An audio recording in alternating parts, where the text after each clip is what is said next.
certainly botched that. Good afternoon. Welcome to the stream. It's Monday, just after 4 o'clock. Welcome to another episode of Infinite Musician Television. I am your host, Dan Weiss, the creator and owner of MFile Music Theory and Songwriting, helping you to gain control of your creative passion and power so that you can become the musician that you want to be, make an impact creating the music that you hear in your head. I've got an extra special guest with me today. As you can see, my cat Bence is refusing to leave the studio, the office here. Say hi to everyone, Bence. Yeah, so hopefully he just sits and enjoys himself. Maybe he wants to be a little bit of a suck, because there is a bit of a thunderstorm going on. The clouds are opening up. There's a deluge. Lots of thunder, which is one of the reasons I'm a couple minutes late. I was trying to fix the threshold on my microphone so it wouldn't pick up a ton of sky bowling. But that's just where we're at right now. So we've got a few cool things we're going to talk about today. Sounds impossibly dad thing to say. I apologize. It's just in my blood now. But we're doing some super cool things, guys. It's going to be really awesome. I bet you're going to love it. It's cool. I promise it's not vegetables, although it is good for you. There I go again. You know what? Let's just get right into it. I'm going to tell a little story about an interesting time in my life. Basically, as we were coming to the end of music school, my biggest goal had been to learn more about writing, become a better songwriter and a musician all around, obviously. But I wanted to be in bands. I wanted to be writing music and performing and doing all of that. And I was very lucky to have a lot of work in that area over that time. I had a bunch of different bands I was in. I had a really good opportunity to play with some really awesome ensembles in school, one of which obviously the Beatles ensemble, which was an incredible learning experience. And I had a couple bands going that I was writing for and performing, and we made ourselves into a bit of a big deal. At least, like in Hamilton, we were up and coming, and in the music hallway, we were always trying to brand and market ourselves as the place to be, the party, and so bands were always coming up to me and asking, like, can I get on the next show? Can we do this? Can we do this? We want to work together. And it was a really good community kind of rallying thing where we'd have these amazing events off-site, out of the music hall, and just showcase what it was we were doing behind closed doors that wasn't necessarily jazz related. So we had like a really crazy psychedelic funky fusion band, and I had a really hard rockin' band, and one of the bands that happened to be coming up in the hallways was the Alto Belays at the time. And so I saw them, me and my old drummer Bartek saw them through one of the practice room doors, and we kicked the door in and said, you guys are playing our next show at Halloween. And that was kind of the start of a crazy era of working together and partying together and even writing together. So by the end of high school, playing all these shows with the Belays was just mental. They had so much energy and so much talent, and they were writing a lot of the music that I wanted to kind of absorb into my own writing, and vice versa. I wanted to take what I was doing and put it into that band. And everybody probably has those moments where you've been working on your stuff and you see a band and you're just like, oh, if I could get in on some of that action, that would be so great. So, it was years of kind of in the back of my mind just hoping I would get a shot. And so by the end of music school, both my bands I was in just completely kind of imploded. Things stopped happening, and people left or were moving across the country, and things just kind of fell apart in that area, and school ended. So I went from having a lot of direction and always things to do and music, and then that was gone. So I felt very directionless, to say the least. But then I started working more with the Belays and opening shows and being the hype guy, and we started writing songs together, and we were working together and moving forward, and I could see that this was like a good thing for me to get a part of this. So at one point they were in the studio ready to record their first album, which was really exciting, and I was brought in to record our track with them. Hold on, I'm gonna close my window.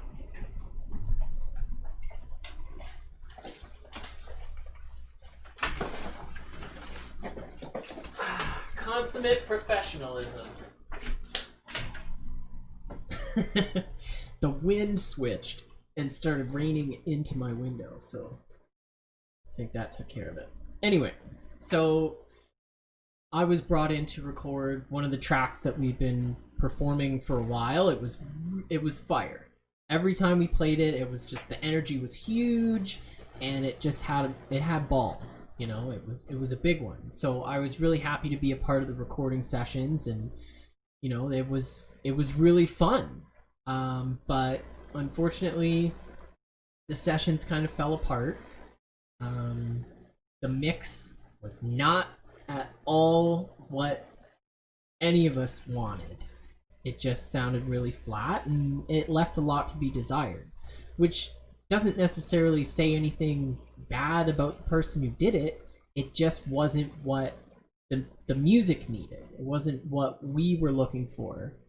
So we had a bit of a back and forth, and they didn't fix it, and the money was now gone from the recording and mixing, and they gave us the master recording files, and the session files were screwed beyond repair. So thousands of dollars and all that man hours and everything just gone. So what do you do? I mean, this was a point that the band had been working towards pretty much since they started. They had a band fund, they were putting the money into it, and it was all about getting that album, getting that package of songs that represented what they were about, and finally having a product to put on the table at the show, and people can take it home with them, show their friends, and the music spreads, right? That's like the goal. You want something that people can take home with them. And we lost it. We lost the money, and everyone was really disheartened. People were talking about leaving. Their other singer at the time, Tiff, she was an incredible talent. Well, is an incredible talent. She was great in that band, but there was more work happening with the other band, and time got really tough to split. And so she was on her way out, and attentions were just elsewhere. The band seemed like it was kind of ready to fall apart, and people were really just, the mood was not that great. So I was kind of upset because I had just got my way kind of into the band, and things were falling apart. And so we needed like a last ditch effort. We needed to find a way to reignite the passion in ourselves, in our music, in our audience. And this was like the goal. How do we do this? How do we figure this out? This became like my mission. And it was always like trying to talk to the guys and figure out what they want to do next, and what we could do, and if we were still ready to take another shot at this. So the odds of bouncing back obviously seemed just impossible. All that money was gone, and now we had all these new songs to write because we couldn't perform the old music because the person who wrote it was gone. And we needed to get out and keep playing shows. Because if we didn't get out and play shows, we lose momentum with the fan base. We disappear, and we're not relevant anymore. And if we don't do that, we can't make any more money to get back into the studio and record our music. So it was just all these goals piling up, and it seemed really crazy. So a lot of band meetings had to happen, a lot of discussing over pints in various locales, trying to figure out, okay, what do we need? So we needed to find a way to create a bunch of music that spoke to an audience. We needed to turn this audience into like complete psychopath raving fans, and we need them fast. And if we couldn't figure out how to do this, we might have to give up. But if we can turn, you know, that last second miracle, the Hail Mary play, if we can turn this around, then we can really do something with this, and we can make an impact.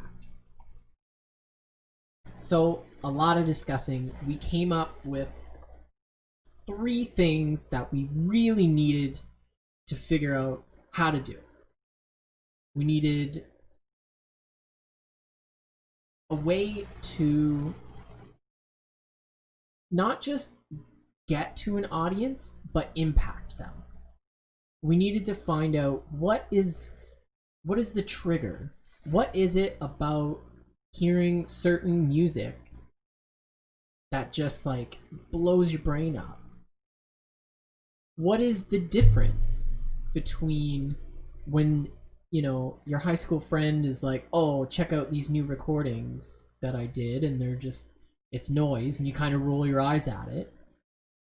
What's the difference between that and, you know, when you go to the party and you're like, okay, here's some sessions from today's recordings, and people are actually excited to hear it. They want to know. They need that music in their life. So that was one thing we needed to figure out. The second thing we needed to figure out was how to increase not just the quantity of our creative output, but the quality at the same time, without needing anything more than we already had. Granted, we had a lot. There was a lot of talent and a lot of collective years spent writing and performing and everything, but if we couldn't really get down to the basics, the fundamentals about how to make our process efficient so it made our music effective at the same time, then we would be lost, and none of that would matter.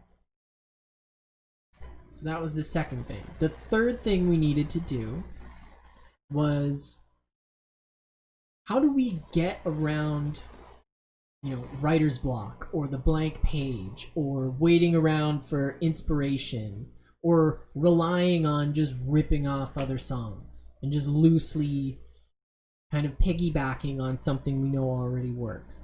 How do we avoid that but still maintain pushing out music, and good music at that? So after a lot of, you know, soul searching, we came up with a lot of goals, and these were like the 3 main things that kind of had to break down into a bunch of little things, and we needed to figure them out. And if we could do this, we would save the band. So some of the biggest struggles that we had,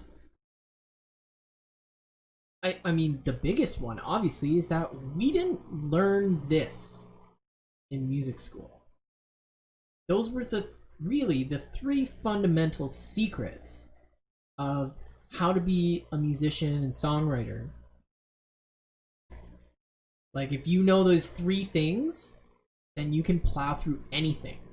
All challenges after that will be nothing. You can deal with them because you've got these 3 things covered. It's like your food, shelter, and water You have those three things covered, you're good. That's like the top, the hierarchy of needs, right? So why didn't we learn this stuff in music school? It was a practical music program, which meant that not just learning about theory and writing papers about old dead guys and doing complex like harmony exams and stuff. We were supposed to be learning about playing the instrument. It was about taking all of that, applying it, writing music with it, arranging bands with it, getting up and playing and showing that you understand the material in a practical sense. And yet, there wasn't any kind of real grasp on these like fundamental things that we needed to do in the real practical world. And if we couldn't figure them out, we were fucked. We had years of advanced music training, thousands of dollars in tuition, and we had no clue. So we had to figure it out. And there was months of trying to pare down, well, why does this song work? When we play this song, why does it work? What are the parts that we see hitting the people the most? What is it about when we sit down and write? How can we get better at writing? What are these things that work? You know, figuring out all the different parts of a song and classifying them and being like, okay, we have got this, and this. Okay, we've got a song and it's finished, and now we can go on to the next thing. Or even just being able to hear certain parts of it and it's like, well, that's definitely a chorus. Or we're listening to a song, we've got everything, and it's like there's still something missing. There's no hook, or it's too much the same. And being able to really analyze the songs in a way that was beyond just being like, we wrote a song and it's good. We couldn't settle for good. We had to write the best fucking music we had ever written, and we needed it yesterday. So what did we have for all of our hard labor that we put in? I mean, this was probably months, if not a year, of working really hard and grinding at these shows. And the shows were getting bigger than ever. You know, we got residents at the Baltimore House. We were playing there like once a month, which was a really popular venue in Hamilton at the time. And people would be lined up out the door. It would be raining sweat from the ceiling. Like, disgusting. But there was something that we had tapped into that turned the Alto Biles shows from like, yeah, this is a great show, to I have to be there or I'm gonna miss this. And you could see the people in the crowd that it was their first show. I've seen so much footage from people shooting on stage and stuff, and they would stand there with their mouths open, just like they looked like they got hit by lightning. But that's what we wanted to do, and we figured that out. What do we want people to feel? How do we want to affect people? Who do we want at our show? Like, we've had shows and we've played parties and stuff where people came in and they were disinterested and their energy sucks, and then they leave and things are better. We don't want those people there. And you shouldn't want to just cast a net and get absolutely everybody in the door, because fine, you make a couple bucks, but that space could have been taken up by somebody who would fall in love with your music. But they miss out because you didn't realize that the person that got in, it wasn't for them. It was for somebody else. So by tapping into that, the band became a lightning rod. The band became a magnet for crazy energy and positive energy. And all of the music reflected that. And the songwriting process was all about finding that and coming out from that and finding, you know, ways to refine the music and make sure that it had these elements in it to be able to grab people. Didn't matter what style the song was going to end up being in. We always had the compass point of who is this for? On behalf of what? So what happened? I mean, we brought the band back from the dead. We were having sellout shows. We got the residents at like the hottest venue in town that was just perfect. The vibe, the environment, everything was awesome for us to cultivate not just a following, but a culture around the music, around the vibe. We very quickly made all that money back and then some to be able to do an incredible studio experience that we traveled out to Escarpment Sound, just outside of a weird wing thing happening in my hair. It's just outside of Guelph, and it's an old converted barn. And one side is the studio area with nice high ceilings and isolation booths and everything, and the other side was like basically a cottage. There was a common area and a kitchen and a bunch of bunk beds, and we slept there for like 4 days. That contributed to the vibe of the recording and the album. And when we put this record together, it was amazing. The songs were inspired. The music was honest. We had these compass points to go for. We put together a crowdfunding campaign and pre-sold the album for almost $6,500. I think the final total was close to $6,400 in 1 month on pre-sales of an album that hadn't come out yet. So you want to tell me what it was about that? It was because the people were invested. If you think you can just throw up a crowdfunding campaign with your music, you've got another thing coming. We had the crowd, we had the following turn into a culture. It was this music that was something so much more, and people felt personally invested with it. So they were willing to help. They got all this money out and said, here, put this album out because people need to hear it. So we released it, and I don't know if you're familiar with Alan Cross, but he was like a hero of mine. Continuing history of new music. He's a radio personality, and he had an ongoing blog, This Week in Music. It's like a top 11 playlist. We got the number 2 spot that week. We were beat out by U2.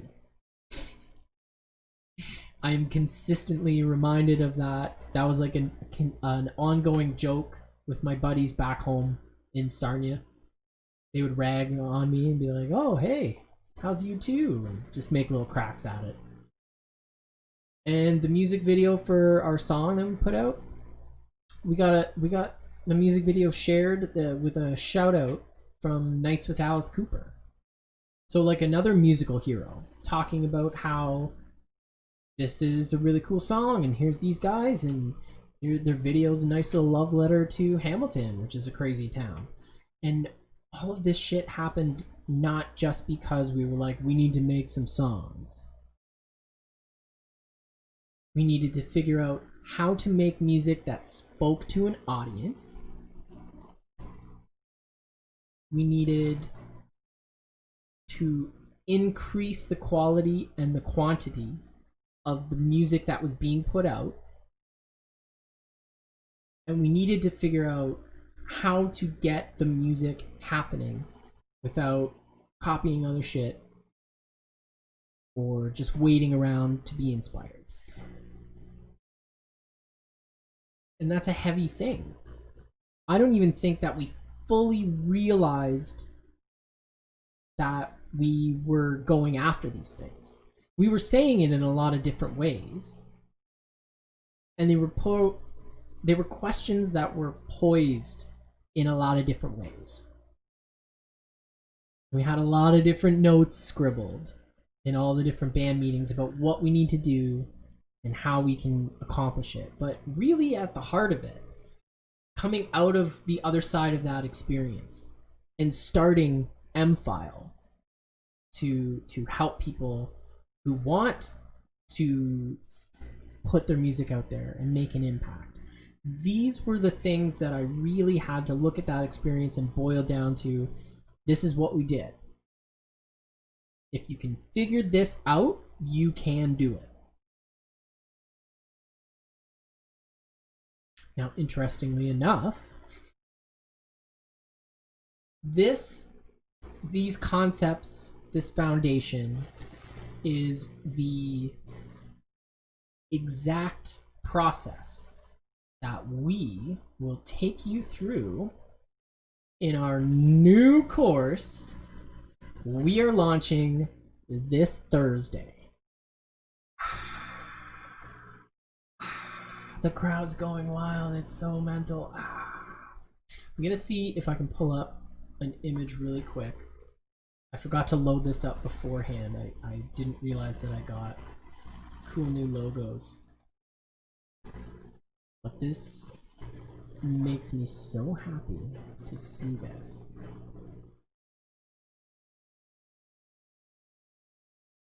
Oh, if I can't find this, I'm really pissed.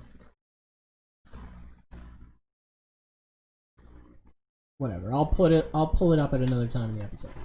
The point is, we are launching the Infinite Musician Mentality Spectrum program this Thursday. Now, the Infinite Musician Mentality is exactly this. How do we rebuild our perception of music? How can we rethink the way that we approach ourselves as musicians? How can we rethink our approach to an audience with our music?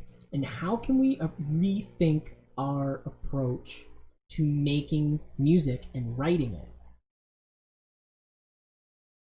Because it's so much easier to figure things out when you've actually figured things out. If you're starting with, okay, I gotta write a hit song, there's so much more that you need to get to before you even start that. Also, just saying we need a hit song, that is like, you're putting the cart before the horse, and then you're lighting the whole thing on fire. Because you're never gonna get the result that you want because you aren't even asking yourselves the right questions. So we're going to talk a little bit more about Infinite Musician Mentality Spectrum, which I'm so excited about. I've been working on this stuff for a long time. We're going to have super, super awesome, crazy offer for you. But it's not going to turn into a commercial, don't worry. But we are going to be taking registrants for our workshop, which talks a bit more about these three fundamentals. Building a fan base of people that are impacted by your music, getting writing without having to rip things off or waiting around for inspiration, and increasing the quality and quantity of your output without needing more than what you already have. It's all mindset, people. And we'll get back to that. But first, we've got a little treat for you. Super special, awesome, mega friend of mine, Nick Zyla, is this week's interview. And I'll just pull this up here. I hope you enjoy it. I don't know why, but my microphone wasn't working, so it only picked up the webcam audio, and that, as a bit of a perfectionist, just, I went completely bananas trying to fix that, and whatever, doesn't matter. So here is the interview for this week. Enjoy, feast your ears. All right, and we're golden. It's you. We both did that. It's my baby face, Nick Zyla. There we go. Oh, it's so good to see you, brother. You too, buddy. No lie, I thought you were my cousin. Right. You wearing those sunglasses and just you had the exact same shape face and everything. And I was like, why is my cousin in Hamilton? Which, like, why were you in Hamilton at that time? It was just such a weird happenstance to, like, walk by you. Yeah, I was recording Only Human, that band that played it a few times, you know? Yeah. So, and I'm back recording them next Thursday too. So they've done like, I think like 7 albums now with me. So they're flying. Yeah, 7. Well, how many are you up to? Creeping up to like 200 now? The first 30 don't count. It's just a drunken, garbly gloop. Hey, the first 30, that's when you really cut your teeth. Right. Yeah. No, it was on one of those little palm top recording little studios you can put on your belt. So I was using like drum tracks off of that and just extremely drunk on Black Label beer. So the first 30 don't count. Hey, but no, I'm up. Alberta staple right there. That's Well, back then Black Label was like $4.50 for a 6-pack. Yeah. bottom of the barrel. And yeah, no tax in Alberta, right? Like 5%, so it's good stuff. But no, I'm at 193 now. 193. Yeah. It still blows my mind, even though that I know it's true. But it is one. It's one of those things that it was like.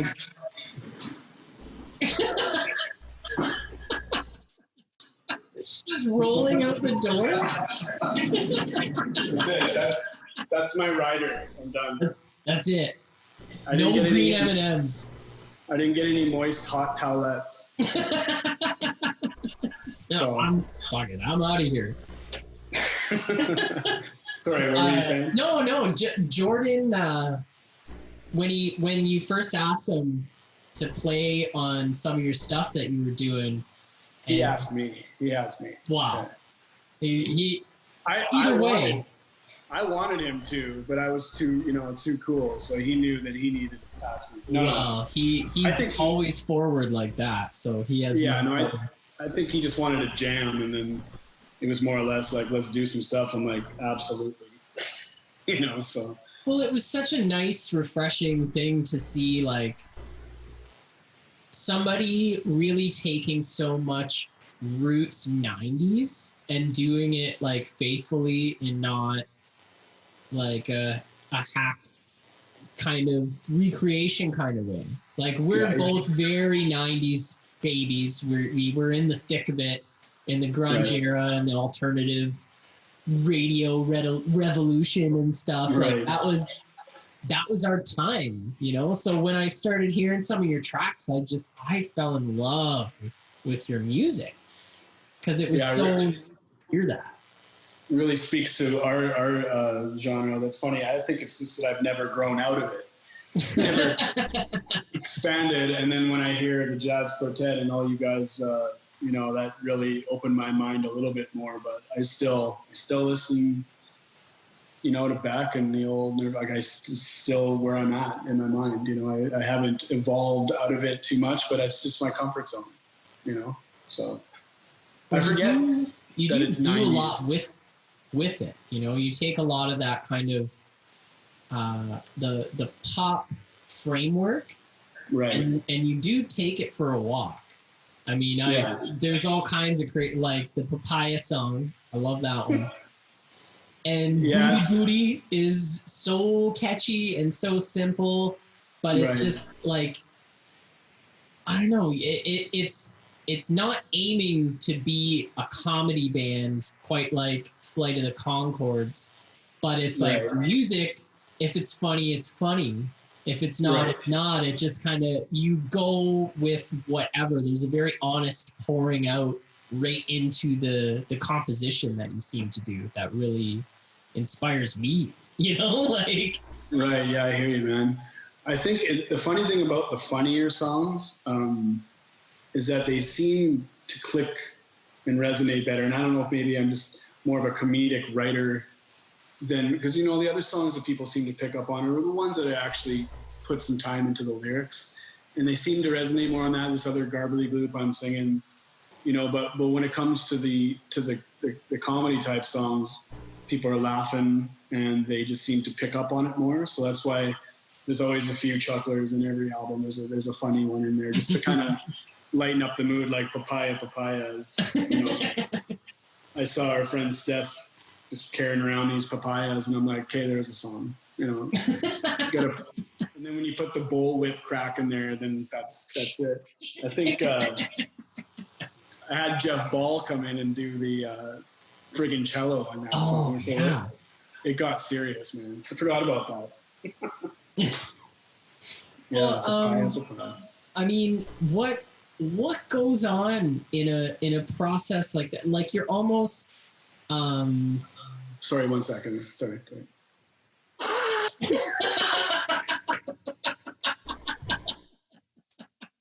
Sorry. What? It's Sorry, like what was it? You have a factory. You have a factory mass production mentality when it comes to your music. You're always moving on and making the next thing and going. And what's impressive is that the quality never suffers. Like, I'm always like, okay, I gotta work this and I gotta be a perfectionist and everything. And it's not that your songs aren't perfect. Like, they're so good, and they're catchy, and, you know, everybody's humming them, and they like have their favorites and everything. And there's always new music coming out. Like, how is it that you find this time? Is there something that you'll like pick up on and it's inspired, or is it literally you just always have a time set aside to be like, it's work time and I'm going and I gotta be musical, and you do it? Like, how okay. do you do that? I don't know where I begin, and thanks for taking the reins here. First of all, I'm a big fan of you and your knowledge, and I've seen you play, and there's just chords that I didn't even know existed. There's so much to learn from you. One of your recent songs, man, it's just, that's taking time on something. Like that song, I'm sorry I don't have the name of it right now on me right now. But one? Man, it's just like epic. It's epic. And that's, when you talk about taking time, you can really see it in a song like that, where I'm farting these songs out 5 a night, 6 a night. And then I kind of dig through the pile and you pick out the good ones, right? So yeah, like you said, it's like a mass-produced like system. But first of all, I just wanted to thank you, and, you know, getting to know you and your whole world and your music writing too, because it's an inspiration as well. So, but everybody else at the bar, yeah, man, everyone else at the bar, you know, I've talked to people, even in Hamilton, that they're a year into one song, you know, like they're putting, or I've recorded bands where it's taken a year and a half, and I probably don't have the patience, and I don't like waiting for Radiohead to come out with an album. So I make stuff that's tailored to me, I guess. And as far as doing it, like, I can't pick up an instrument without fiddling something and then I'm like, okay, there it is. So usually it will start with the guitar, maybe just sitting down, and then I'm like, now I got to go upstairs, and then that'll turn into an album. And usually I'll make the album cover first as a visual to look at, and then I have it there, just I'm looking at the visual of but it never works out, man. Like I think 2 albums ago, I'm like, okay, I'm gonna make the most depressing album. I'm like Stan Stevens, like the most, like even more depressing, Elliott Smith, and then it came out like electro 90s, like dance, right? Like the first 2 songs are like super depressing, then out of nowhere it's like Aqua happening. And so so it always changes, but generally I will do an album in 2 days. So it'll just be, I'll feel the wind, and I can just kind of feel that extra wind behind my back, and then I'm like, okay, it's time. And then it'll be usually about 2 or 3 days, and then I'll just rifle through it.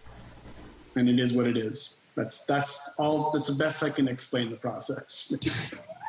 You know? Yeah. I'm sorry. It is. That's about it. What it is. Yeah. That's really impressive, because I think it's boredom.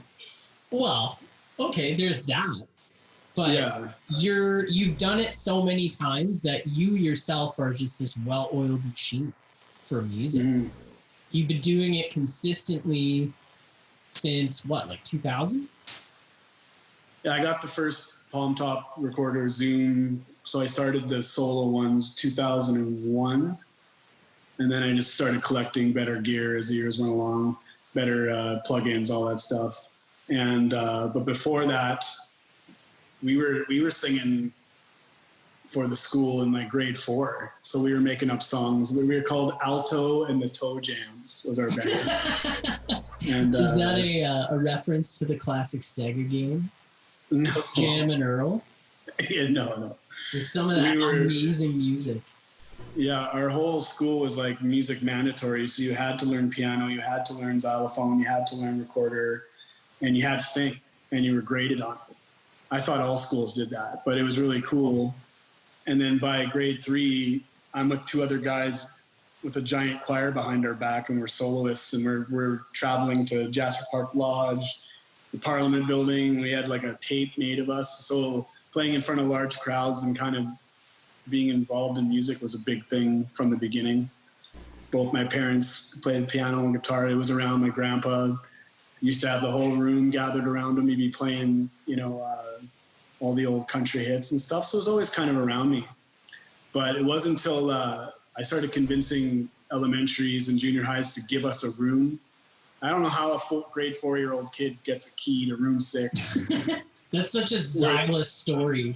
I'm like 10 years old. I convinced the principal to give me my own room with a Kool-Aid dispenser. in our junior high, I convinced him to give us this like cage room above the gymnastic area, and in there was the entire bulk of instruments from the old music program because they didn't have it anymore. And of course, we started racing out the serial numbers and selling them all. And then I'm like, okay, wait, let's just wait.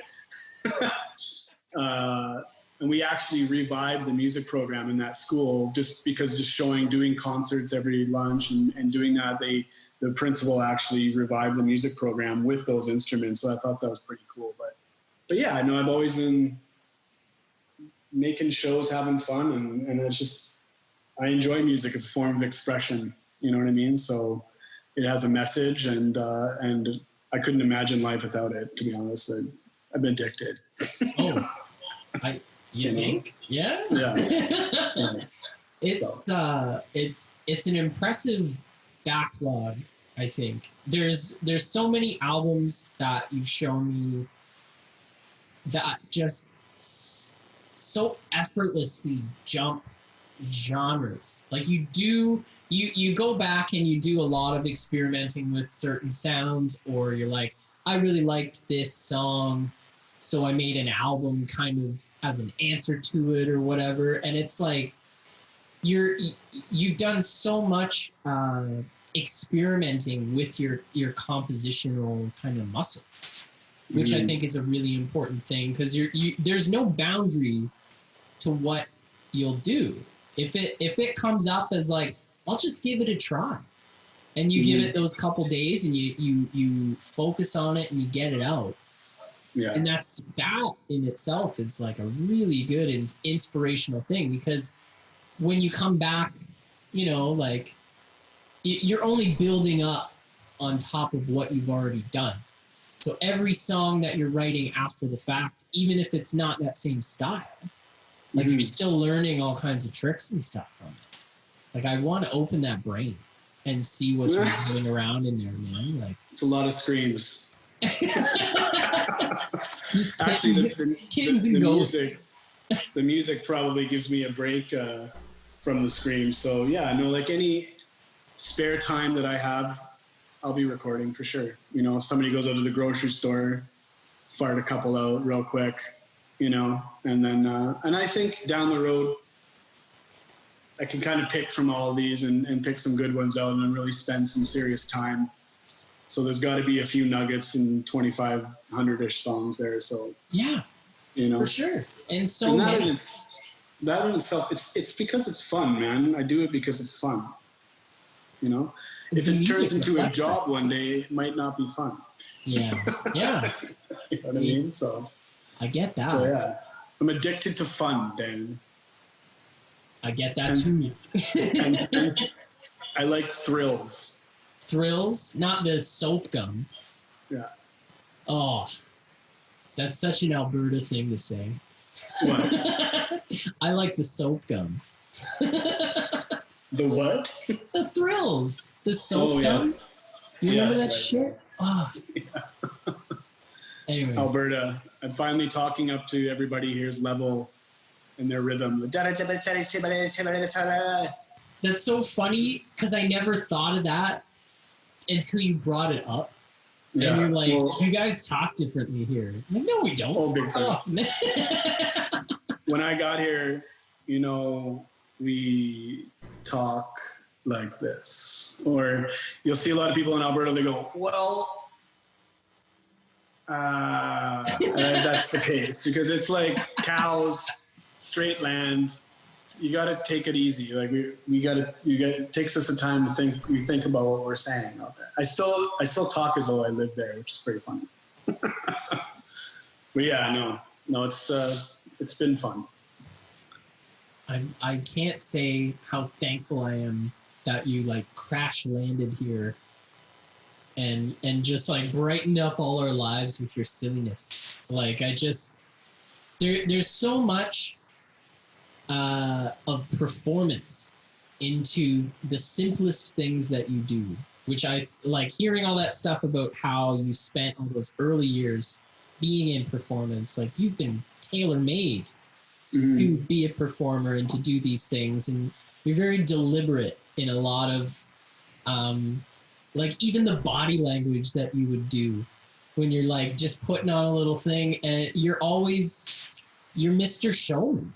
I really always loved that about you, because every time we were hanging out, even the simplest story, you would have me in stitches. Yeah. And I think that's just another awesome facet of your songwriting, because there's the performance, the deliberation, and the storytelling that comes through in a lot of these things. Like, from a lyrical standpoint, I don't know the stories behind all of your songs, but they draw me in. And it's such an important thing as a listener to feel like there's a story playing out. You could see the budget 90s Gin Blossom style music video that would be playing to this song. You know what I mean? Like there'd be a lengthy story, and it's never hitting you over the head with anything too much, but like there's something there. And there's a depth to what you're saying and the stories you're telling through music and stuff. And I think that's a really hard thing to nail, because a lot of people are kind of like they're closed up about it. But you seem to have found a really good way of being open just enough to give something to latch onto, but still being able to be like, yeah, I'm a private dude and I do this, and here's my music, and think whatever you want of it. I don't care. Yeah. I don't care what happens after it's gone. Like, I mean, there was a song in the bar, the song I played, and it just did not fly, and I stopped kind of pushing it out there. But I did not care about what people thought, you know, or what. Like, I'm just in the zone when I'm doing it. Sometimes it gets me in trouble. But like, I have albums that do not have my name on them, just because. Yeah, like they will never have my name. But it's like to have fun. But backing up. Being a performer, I just like to make people laugh. There's nothing wrong with spreading joy, and so I'm also addicted to laughter, and I just like making people laugh around me and stuff, you know. So that's just touching on what you said before. But as for the lyrics, when you're pumping a bunch of deer turds out like that a night, a lot of the song, hey, some of those turds are nice turds. There's a gold nugget in those turds. One every 100 songs probably, but I will get fictional, so I'll just, you know, and I've been in trouble in past relationships. Like, who's this about? You know, who are you singing about? And I'm just like, people need love songs, you know, or I'll get a lot of who's this about, or what does this mean? And it's unfortunate to some people when they find out that it's just a fictional story. Sorry, it's not about you. No, I'm just kidding. But a lot of the times, and the people I've met in Hamilton, I will base a song. I mean, I did 7 Bryce songs. Yeah, so and they were bangers. Clearly about fuck. Yeah, I kind of ran out of Bryce topics. Well, there's a few that I heard, but I'm not going there. I'm just not doing it. But a lot of times, I will think, okay, what will this person like?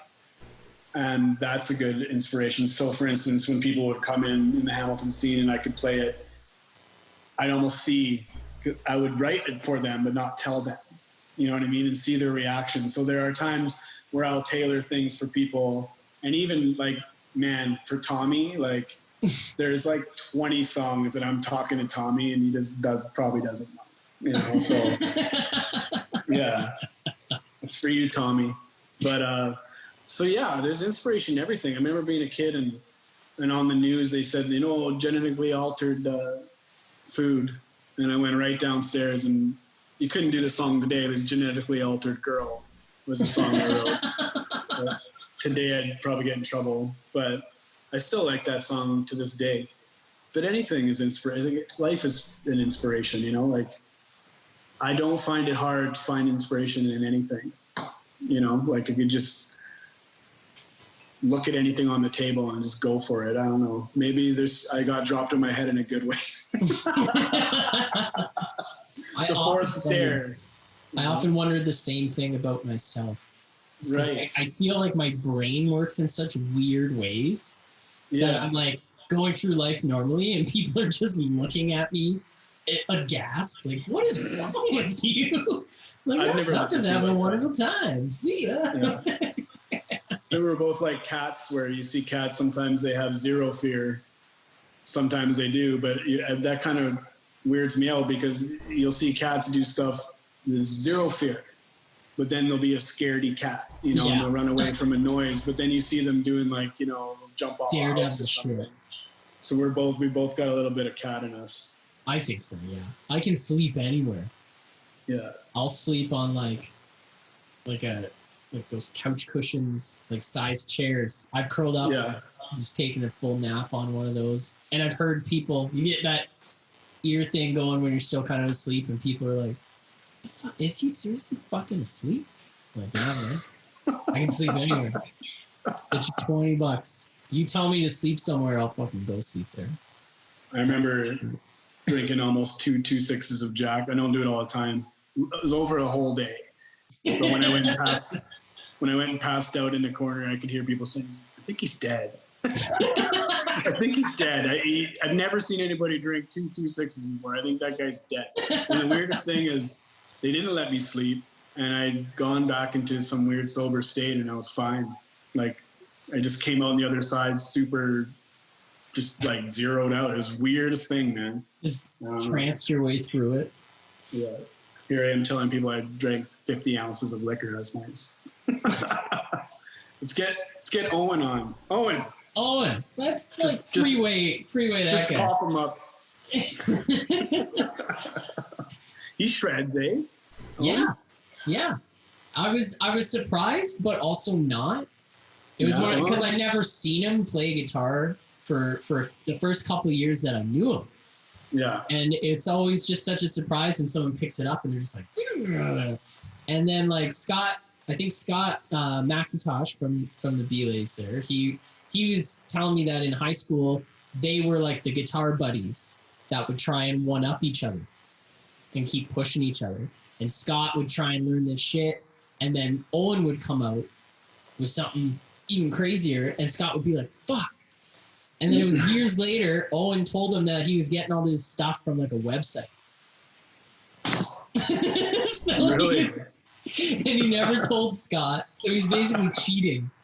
And I pushed Scott further because he had to figure out what Owen was doing and find out how to talk him. We got a good group of friends, man. Knowing him, he just said that. Oh, he just like didn't want to make him feel bad. Like, no. Yeah. Yeah, I could see that. Yeah. So the stint with the meat bags, that was a wonderful collaboration between you and two of the boys from the Belays, Tommy on bass and Jordan on drums. When we had Bruder did a few stuff too. That's right. Bruder was playing keys as well. And we did that jazz night. Oh, I loved that jazz album you did. That's so hilarious. When you stepped into that role of like, now your guys are coming from your band, the Belays, it's already a thing, and I like your music and I'm gonna play some stuff with you. Did you find that you were like, was this one of your first situations where you basically had your session guys and you kind of had to call the shots a little bit? Or were you kind of like, I know what I want and they'll do whatever I need them to do and this will be fine? Like, did you find there was a bit of apprehension stepping into that role? No,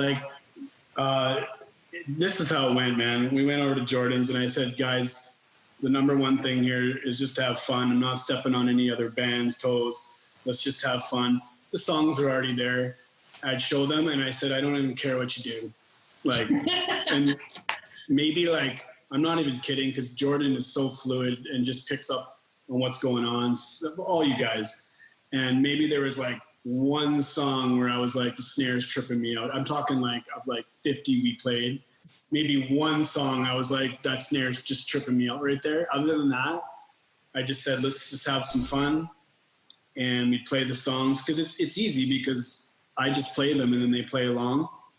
And then Tommy, and then they can do basically whatever they want. And because we're just having fun. And then we, a lot of the times we would go practice for an hour a week before, and then play it the week after. So the whole thing was basically just about good vibes and let's jam. It was fun to kind of do the heavier stuff because it was definitely more 90s kind of grunge, and I think that they enjoyed that, maybe the norm for them. So they probably had a little bit of fun. And then I think all of them together, we probably did about 6 or 7 CDs. So, Jordan, when I drum, it's I don't even tell people, right? So when he's drumming on there, it's just golden juiciness, it's just, I don't the guy just knows, he's a force of nature as a drummer. We did this, before I moved out here, we did this one called Ship Rat. Man, he just it was wild. I think the song's called Ship Rat on my Bandcamp. But I remember after he was done the track, I looked at him and I'm just dude, right? And he was just I know. And I was just dude, he just ripped it on that track. He's so good. They're all good. All you guys, even just having Bruder come and do his crazy stuff and Tommy, it's just fluid, all that. Mm-hmm. It's great. Such a honor to be able to play and know all you guys for sure. Yeah. Well, the honor goes both ways, man.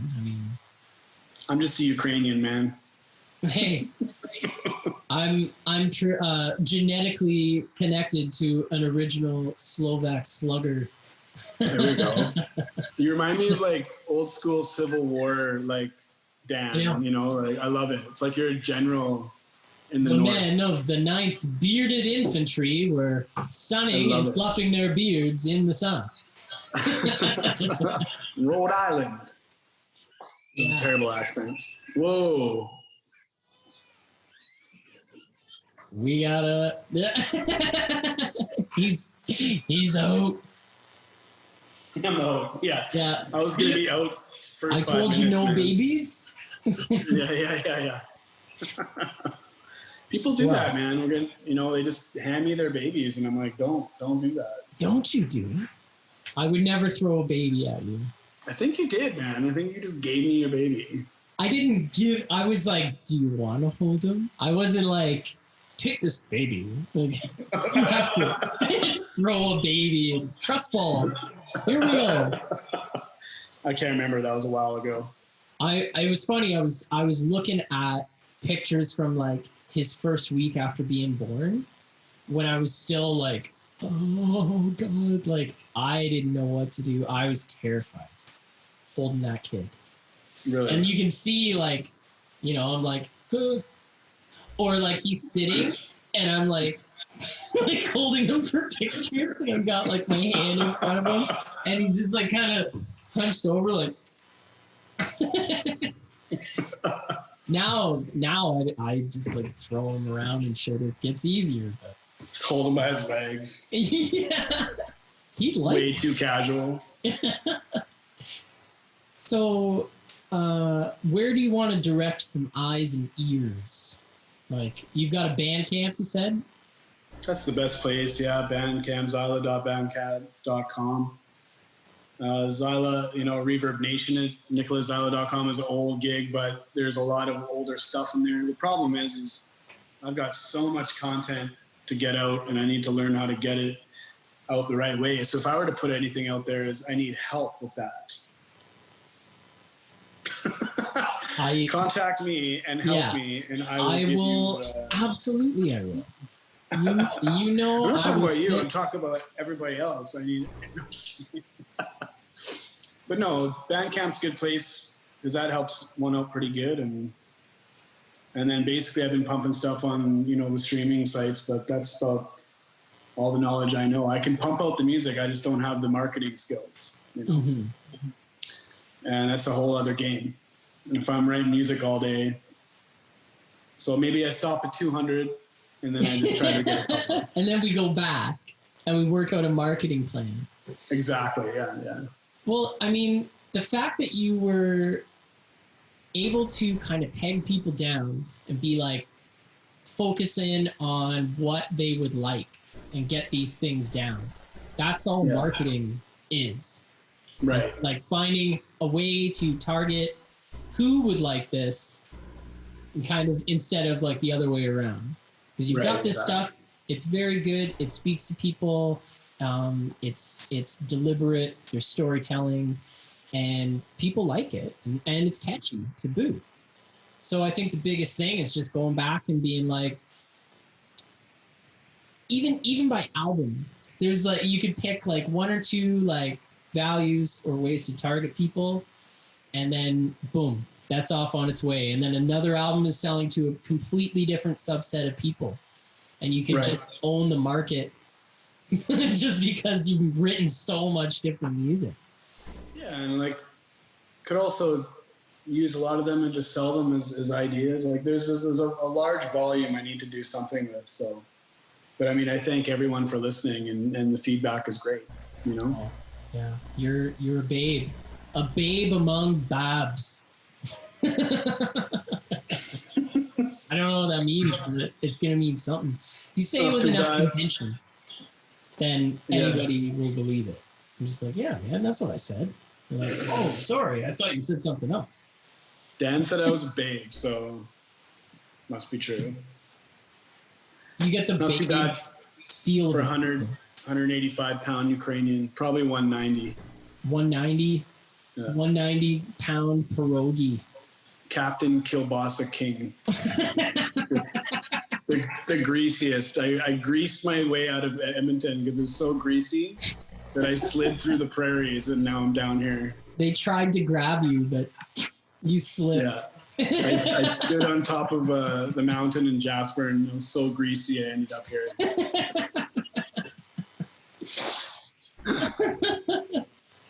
Three-toned. All right. Before you get to escape, I want to hear, what was your most influential live concert that you went to? Oh, man.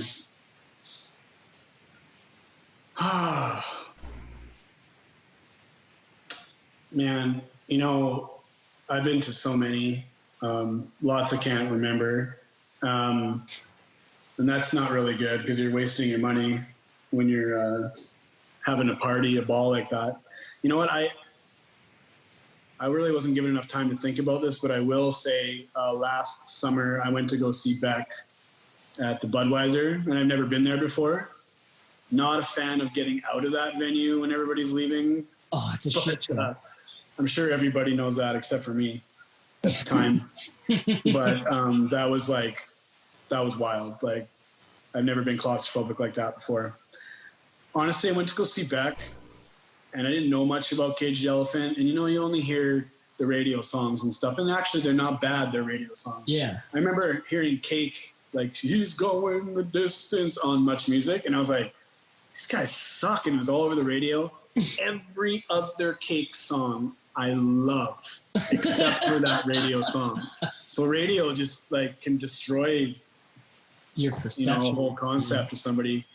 Man, these guys, I don't know what it was, but that was, for me, I'm still processing that show. It was like that band, I was blown away. I was sitting in my seat and with my mouth open. Like, this guy was the best front man I've ever seen, ever. Like, he had, I'm sorry I don't know his name that I'm talking so much about it, but I used to know it, but he had like 30 layers on it. Like 4 different masks, like must have had, at least 10 layers. And every song he was peeling off a different expression, a different, like it would come off, and then he was like the Phantom of the Opera. And this guy was the best front man I've ever seen. And not only that, he's like an amazing singer, and the band was like dead on. And I couldn't believe what I had just watched. And they went well over their time. Like, not only were they like super late to get on, we're talking probably like 25, 30 minutes late. They went, like, Beck only played for like 25 minutes. Like, Beck spent 10 minutes apologizing that his set, because he was the headliner, right? Yeah. Yeah. So they just rocked it, man. I was absolutely blown away. And then I started to dig into their older stuff, and you're starting to listen to some type of like In Utero style, like Nirvana style songs.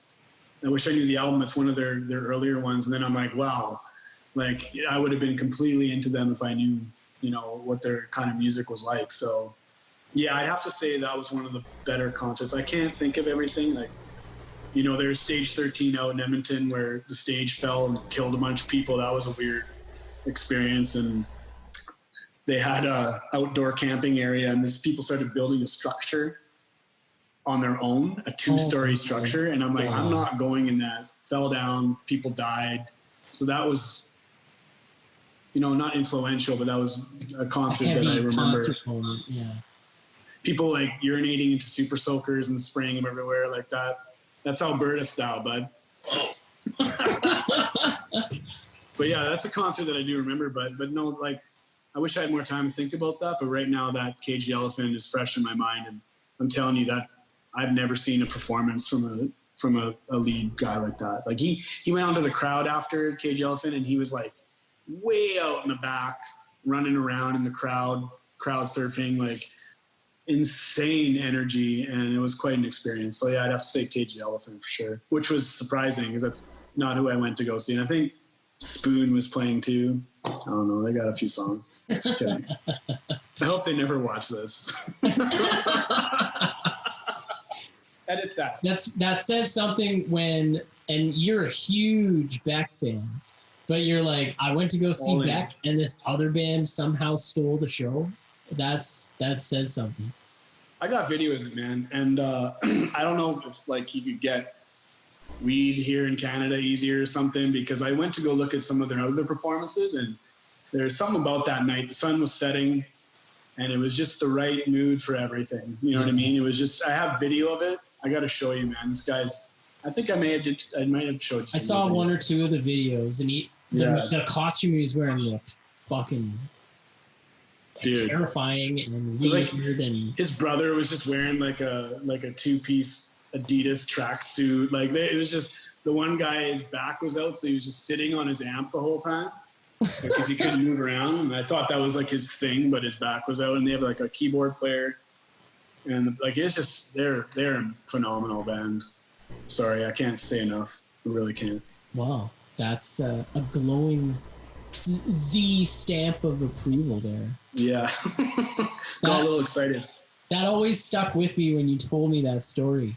Actually, just because of a lot of things, but because it was just like, for a band to come out and just like kill it so hard and have everything fall in the right place, like, you know, that in terms of like the performance and everything, that's one of those like legendary shows.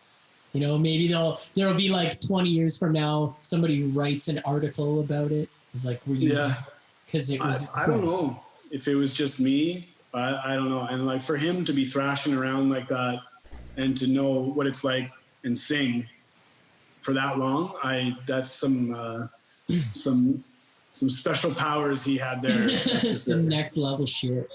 Yeah, for sure. Well, you yourself are, I would say, an inspiration to the songwriting process. And that was a big reason why I wanted to have you on and chat, just to talk about the sheer volume of your work. And, you know, I know you would probably disagree, but the quality matches the quantity. You know? And you put so much effort into just making music, making as much of yourself get out there as possible while still maintaining a level of quality. And even though you're doing it for yourself, like you said, you're like, I love music, I'm addicted to making music, addicted to fun, but you also have that tenet of like, I want to spread joy, and I want people to feel good. And I feel like that really comes out in the music, and it really makes me happy. Like every time I see there's more Zyla music out there to be had, like it warms me up. And that, like, thank you for one, and thank you for being here today to chat. That's 2. And 3, when you're in town next week, you should stop by. I'll text you my address and we can socially distance and have a whiskey. Play with that microcorg. It's yours, man. It's yours. You got to come and get it, and then we'll have a couple drinks, and that's how we'll get you. I'm missing my old one, man. I just posted a Winter Sleep song called Waves that I really like, and there it is in the background. It's still like an industry standard. It's just a great filler, you know? And I wish I could have spoke more to the knowledge of songwriting today. I know it's very vague that I just pick up an instrument and just kind of go, but that's just the way it is. It's just. But that's also a large subset of people who make music. Yeah. Like it's not necessary that you know everything before you start. You have to launch imperfectly. And you know, that's why you're such a testament to the writing process and being a musician, because you wanted to do it and you did it. You made the music and people liked it, you know? Yeah, like music is power. Music is such a powerful tool and a great thing. And if anything ever did happen, I would gladly give more than 90% of it back to communities. And that's my goal is, you know, I was thinking the other day, what's the meaning of life? And I was like, you know what, it's to leave this place better than you found it and to help everybody around you. You know what I mean? So if anything ever did happened with the music career, I would give it all back, because I've had a big house, you know, you don't need it. You know, I just need a little condo, and it's just, that's the main goal, man, is just to help out, get people happy, get people laughing, and try to have a good time and make the world a better place. That's all I can say. I love you, man. I love you too, man. Can't stop. The Emperor himself, Nick Zyla. Go check his stuff out on the Bandcamp. The old stuff's on the Reverb. I'll post all the links when it comes out. Nick Zyla, thank you so much for giving me your time. Thank you. Queen Wave, as he rolls majestically away, as is tradition. There he goes. He's a handsome man. He will remain a handsome man. Oh, Christ. I love you. All right. I love you too, man. Take it easy, though. All right. Have a good night.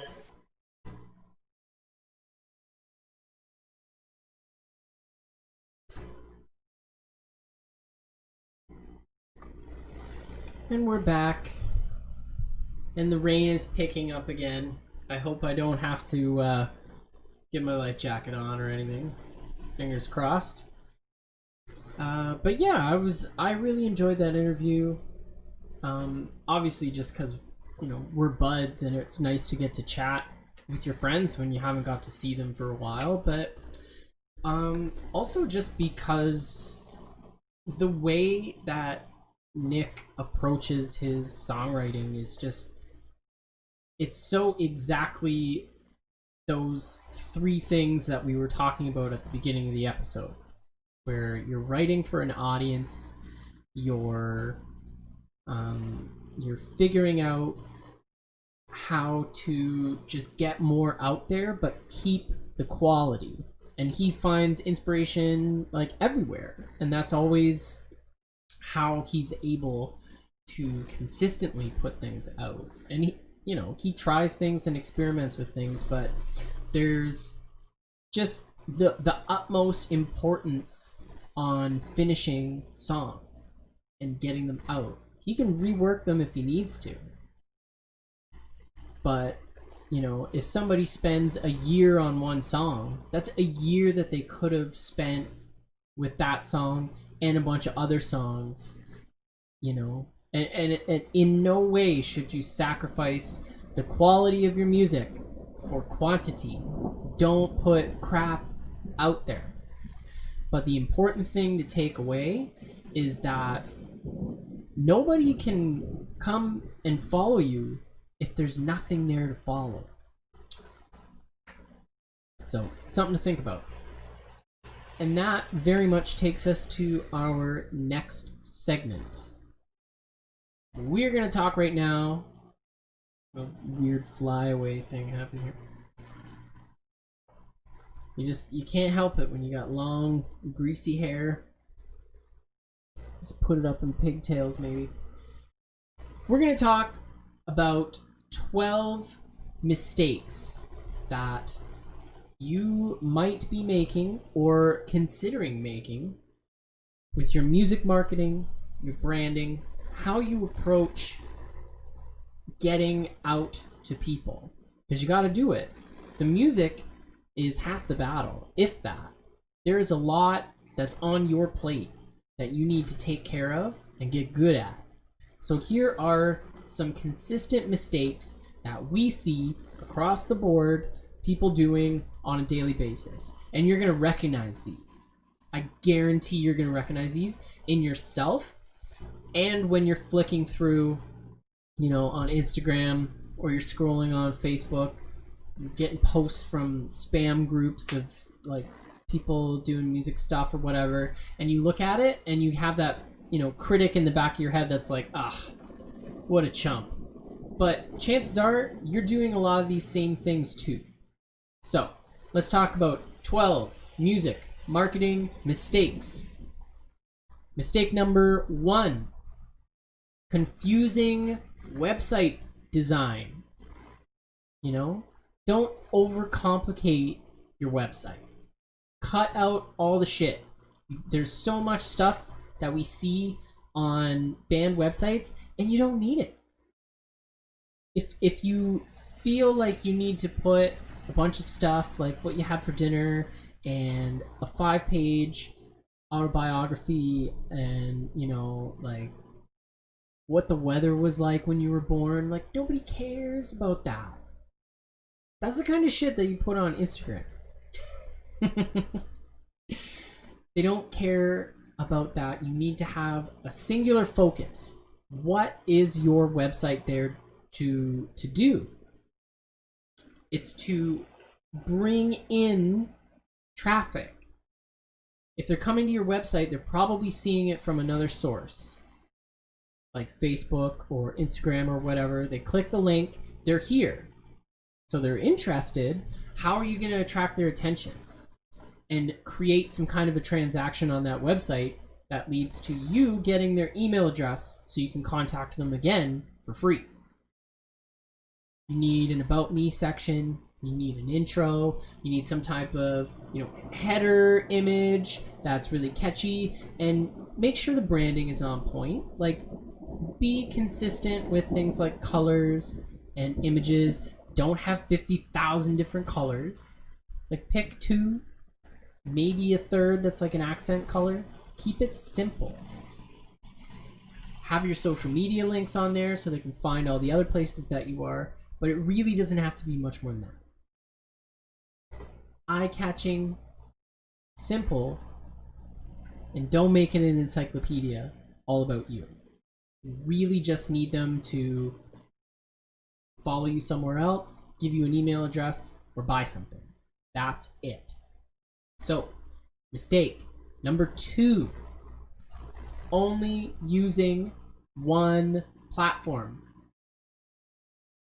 Are you building your entire brand and your entire music business on only one platform?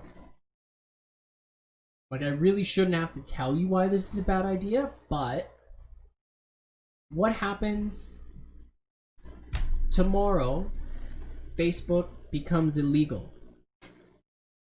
How much time and effort have you spent on a now non-existent platform? Can you access any of the people that you've been interacting with on Instagram if Instagram were suddenly gone? If your YouTube channel got erased, taken over, do you have your presence distributed across a bunch of different platforms? Because when you think about it, people are only going to interact where they are. Not everybody who's on Facebook is also on Instagram, and especially vice versa. And it's very difficult to get somebody who's already on a platform for their own purposes and their own reasons to go somewhere else. You got to get them where they are. You can't first thing say, hey, come back to my place. That's creepy. You're asking a lot right out front. They're already doing something else. So you've got to meet them where they are. You have to go to where the traffic is and present yourself. Not in a weird way. Mistake number 3. Overthinking. You analyze things so much that you basically paralyze yourself. You go and take a shot at something. You think it has to be perfect every time. You think that music video has to be absolutely perfect. You think that new recording has to be completely pristine every single time. That shot has to be just right. Oh, the shading's a little off. It doesn't have to be 100% perfect all the time. You can overthink things. And if you're doing that, then you're not actually doing anything. You may feel exhausted, but you will look and realize that all you did all day was overanalyze and worry when you could have gotten like 100 things done. Done is always better than perfect. Launch imperfectly. Get the boat in the water and start plugging up the holes when you find them. It sounds crazy and dangerous, but like, you're only going to get better when you figure out what is wrong, and you're never going to figure out all the things you need to fix unless they're out there being put into practice. So you don't want to be holding yourself back with a ton of regrets about all the things you could have been doing instead of worrying. You need to be building your brand. You need to get your voice heard. You need to use that voice to get an adoring fan base and get paid, son. You want to get so much further. You have to act. Mistake number 4. No calls to action. This is really important. Maybe you haven't heard of that phrase before, a call to action. But not having any link or just a simple call to action featured on your social profiles or your posts or anything, you're working so hard with getting content out there to get attention on the platform that you're on. You need to be able to take that attention and direct it somewhere. That, you know, where else are you? What are you doing? What is the purpose? When we talk about traffic, especially online traffic, it's not like a bunch of cars that if you stand out in the middle with the stop sign, you can, you know, they're going to run you over. It's a lot more like you need to be the road, or the traffic is a lot more like water, and you need to, you know, make a little river going somewhere else where the traffic can see what else you're doing. And that's what it is. So if you've got a YouTube video and your focus for this month is to get more Instagram subscribers, then you make a call to action in the video and you put something in the comments saying, hey, come check this out on Instagram, or maybe we're doing a giveaway on Instagram. Come check it out, follow the link here. That's a call to action. You can't just hope that they'll see one video or one post or hear one song and just, oh yeah, I'm gonna like everything, I'm gonna follow everything, I'm gonna be a part of this, blah blah blah. That doesn't work that way. You need to draw their attention to it, because they could be interested and then boop, that window's gone, the next video is playing. So you need to tell them what to do. If you want them to follow you on Instagram, tell them. If you want them to subscribe to your YouTube before they leave the video, tell them to do it. That's why all those annoying ass YouTubers are telling you to hit the subscribe button and that little bell notification. And I do it too. That's just a part of it, because they need to be told what to do, otherwise they won't do it. You just gotta ask. The worst they can say is no, and guess what? They don't even say it directly to you. So just ask for what you want. Mistake number 5. Pushing with content instead of pulling with engagement. Okay? So when we're thinking of ourselves like these content mills, basically, I gotta have Instagram posts 3 times a day. I gotta have this. I gotta have new videos all the time, blah, blah, blah. You're pushing out content. Crazy. But the thing you're not considering is that when you're pushing all this stuff out, it's like a waterfall. It's like a torrent. If someone's trying to get in front of that, they're gonna get knocked over, and they're gonna end up further away from the source. You have to pull them with engagement. You need to set your posts up to not just be me, me, me, me, me. Look at my song and video. Who cares? Give them something, ask a question, you know. What do you think? That's a start. But be specific. Like, what do you like about this video, or what do you do about this? Or, you know, if they're responding to stuff, respond back. Comment on their comments. That's a simple one. You got to pull them in with engagement. If someone likes your stuff enough to comment on it, they're going to like it a lot better when they're actually realizing that there's a person behind it. That's somebody you want to stand up for, you know? They're taking the time to talk with me. That's amazing. I'm just some shitty guy on the internet and they make music. Well, no, they're a shitty guy on the internet too, just like you. So talk to them. That's the connection that you form. So you gotta have this mindset of taking a person from a follower to a fan, and you have to have engaging interaction with them. So be a part of your community and build that community. So mistake number 6, cutting yourself off from your audience.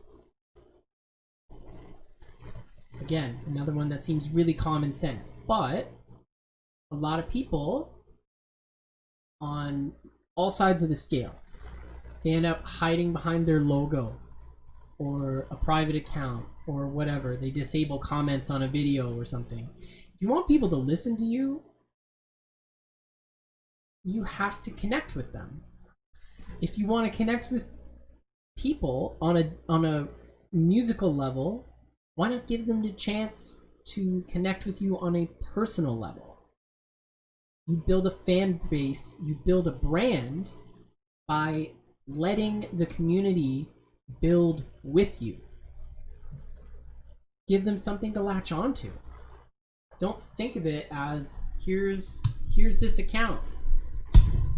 It's official and that's that.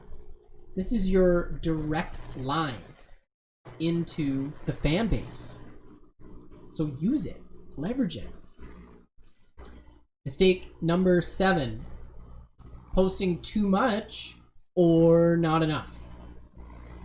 So what is the frequency of your posting? It can really go either way. You have to find that sweet spot, but if you're posting too much, you know, you don't want them thinking like, ugh, here we go again. They don't want fatigue. Obviously you want to get in front of traffic, in front of an audience, but you don't want to be the only thing that they see to the point where they block you because they don't want to see your fucking notifications anymore. That's not useful. That's not helpful. So find a really good balance between too much and not enough. Once a day is fine. Don't post more than 3 times a day. I think that's probably a pretty good rule, generalization to follow.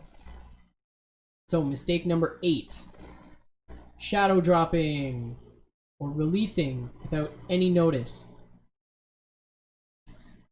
If you're releasing music, you don't tell people 24 hours before. Maybe if you're Beyonce, that works, but she's already got a massive following of like 1 billion people. You need time to build anticipation and get momentum and get people excited about what you are releasing. You worked hard on this. You're excited with it because you've had time with it. If it's all of a sudden now relegated down to 1 post on the day that it comes out, and then that scrolls by, that's the last chance that they have to find out about it. If you've been posting 2 times a day for 4 weeks leading up to that, guarantee people are going to have seen it at least 1 time. At least. And if there is, you know, a countdown in effect, some kind of contest leading up to it, giveaway, you know, that is something that is creating more anticipation for the final thing, along with the awareness. So don't just release it and let it disappear and then be like, oh, I can't make money with this. Like, you're not in a vacuum. You're in a thriving ecosystem.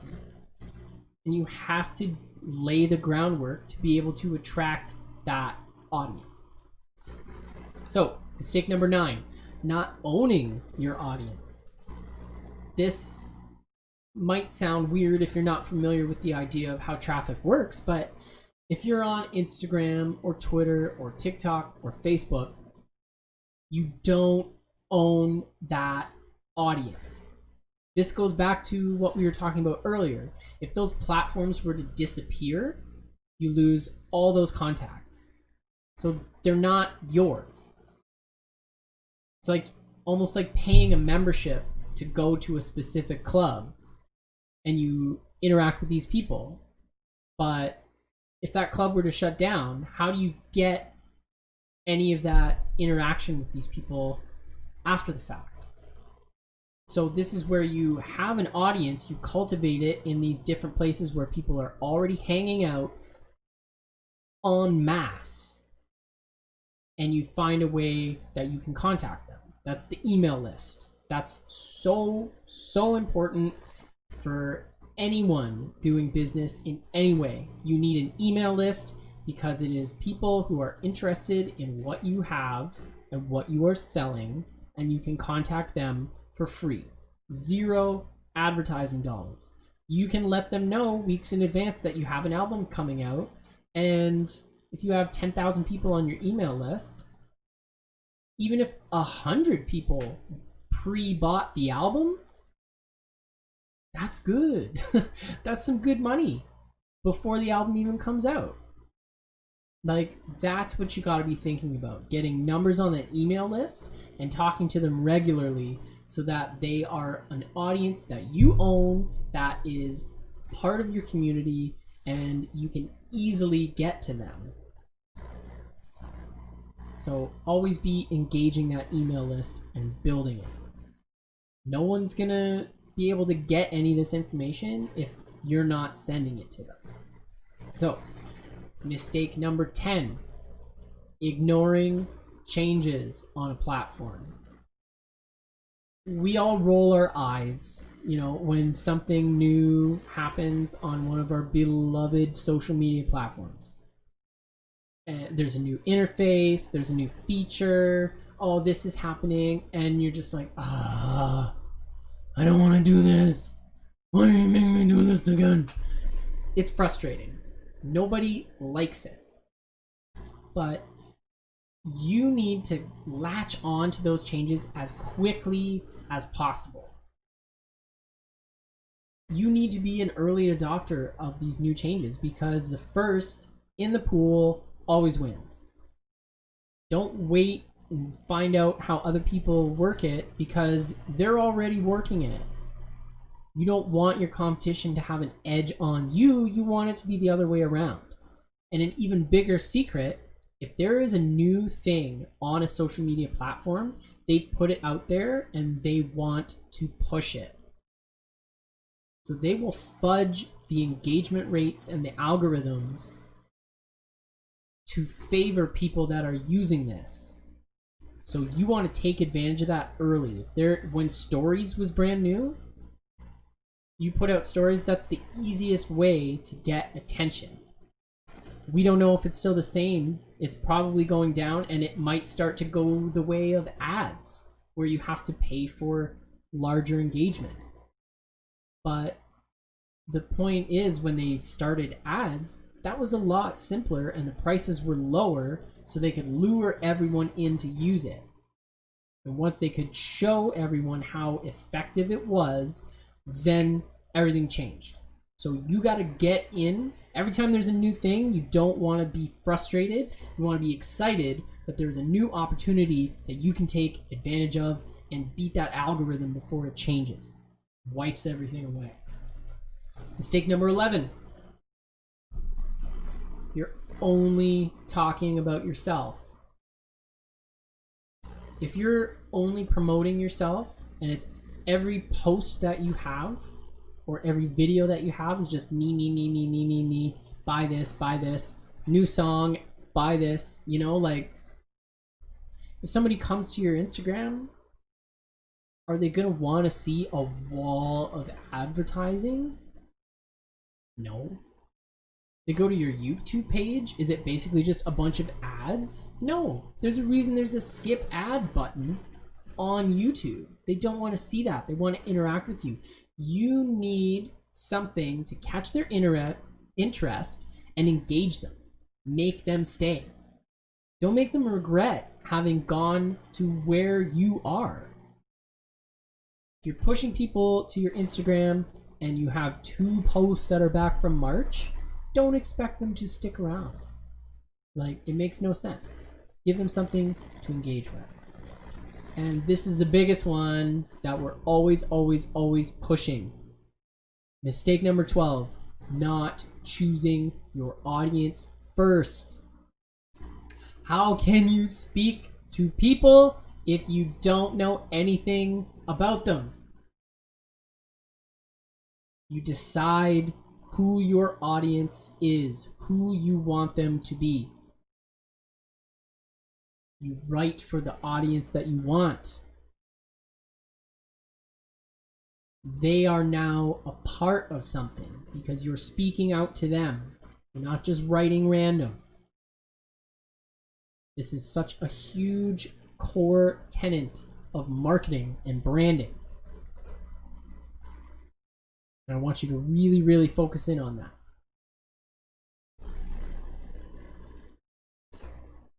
And also, check this out. Boom. See that? Oh yeah. Get that a little bigger because it's super epic.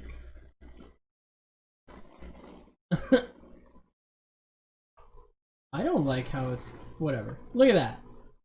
A beautiful new logo for a beautiful new program. Infinite Musician Mentality Spectrum.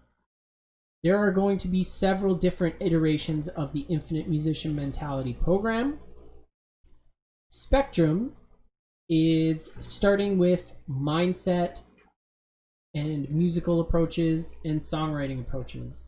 Building your brand, building yourself as a musician, as a songwriter, gaining the mentality. How do you control your music? How do you speak to your audience? How do you convince yourself that you can do this? That is the Infinite Musician Mentality. That is what we tackle in Spectrum.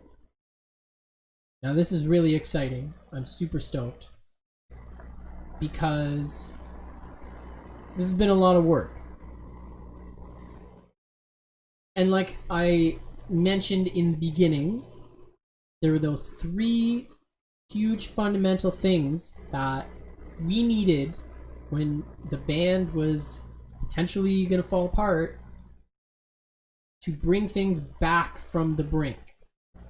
Gain fans, get our music out there, make a real impact. But we didn't learn it in school. And that's something that always stuck with me because, you know, people are like, oh, you went to music school. Wow, okay, crazy. It's like, you know just as much as I did about how to actually take all that knowledge and do something real with it. Like, that's the point.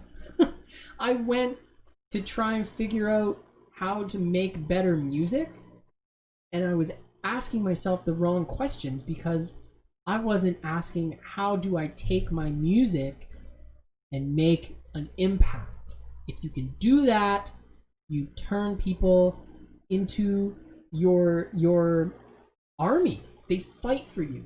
Think about how loyal Radiohead fans are. That's that level where they shadow drop an album and it becomes the highest selling album of the year. Same with Beyonce. They get to that point. They know what they're doing. They know exactly who they are as a band, as an artist. So you need to figure that out too. So We're going to open up this. Nope, that's not it. This link. It's not working yet, but it will be very soon. You can register for the workshop on Thursday. We're going to be talking about a lot of this important stuff to do with how to achieve your infinite musician mentality. And for the early adopters, there will definitely be a massive discount. Discount? I like value. Yes, you do, Billy. So we're going to have this up and running by tomorrow. I want you to go to this musicmentality.mfile.ca. You can get registered for the workshop. Get information about how to change your music and change your life. Do the eyebrow things because it's epic. Alright. Next segment. We are going to talk about modes. This is something that, again, we hear a lot about. Not everybody is clear on what exactly they are. What do you mean by modes? What are they? What do we do with them? Let's try and answer a couple of those questions today. Now I'm going to start with a hypothetical. Imagine yourself waking up early morning. You leave the house and a majestic bald eagle soars down in front of you, drops a $20 bill. Shit, that's okay, cool. $20 for free. You bend to pick it up, and the local Billy, who's a real badass, he runs up from behind you, kicks you in the ass. You fall and you break your glasses. Oh no. How will anyone identify me as the nerd that I am? No, I can't see. Ah. Right in front of you, as you're picking up the broken shards of your spectacles, you see there's a pouch of real diamonds and a note pinned to the bag that says, "Call Gary to sell them, no questions asked." Not only are you involved in illicit organized crime, but your mood can vary from 1 minute to the next. Now this is also true with the major scale. The major scale. But how can this be? It's only one scale. And that's where you're wrong, my eager pupil. Because the major scale provides us with 7 different possibilities, and these are known as the modes. So let's dive in. The modes of the major scale. So here's our trusty keyboard. And here's our major scale in the key of C. All the notes are there. And as we always try and remember and establish, the key of C is C to C on the keyboard, all white keys. Now this is a really good visual of the actual pattern or formula, I guess, for the major scale.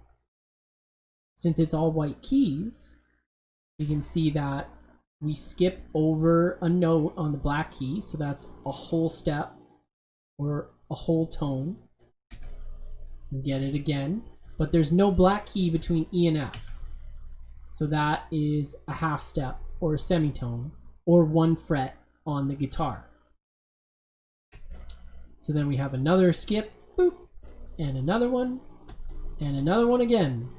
And then there's no black key between B and C, so that's where the semitone is. So this set pattern, if you take the pattern and move it to any different key on the keyboard, but you play that same pattern, you will still be playing the major scale, just in a different key. So it's tone, tone, semitone, tone, tone, tone, semitone. That is the strict scale formula. We've got a major scale.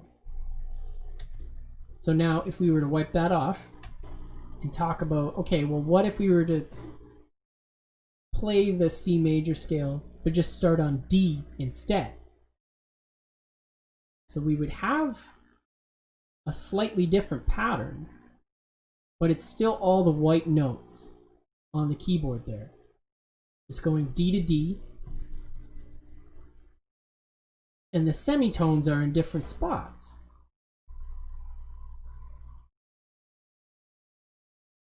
See, we've got C, and then we've got this new weird thing, D. So this is the concept of a mode. You have the same scale, the same key, but you're starting on different notes, creating a different pattern. So let's talk about these modes. The first mode, based on whatever the major scale you are using is, that is Ionian. Very familiar pattern. The next one is Dorian. And again, as we move through these, watch where those yellow markers are for the semitones. They're constantly shifting and cycling through, just like the notes are. So, C major scale starting on the third note, E, is Phrygian. We've got that very distinct half step going from the first and second note. That's a really big tell about this scale. It gives it a very almost like a flamenco style, Spanish style music, guitar kind of. You recognize that sound for sure. Lydian. This is an interesting one because it's a major scale with a sharp 4 note, which makes it sound really interesting and bright. You'll recognize a lot of that in Danny Elfman's music. Any Tim Burton movie Danny Elfman has done. Danny Elfman also did the Simpsons theme. And it's got a very particular sound to it, and it's got a lot of really interesting uses out of it as well. Mixolydian, this is a fun one.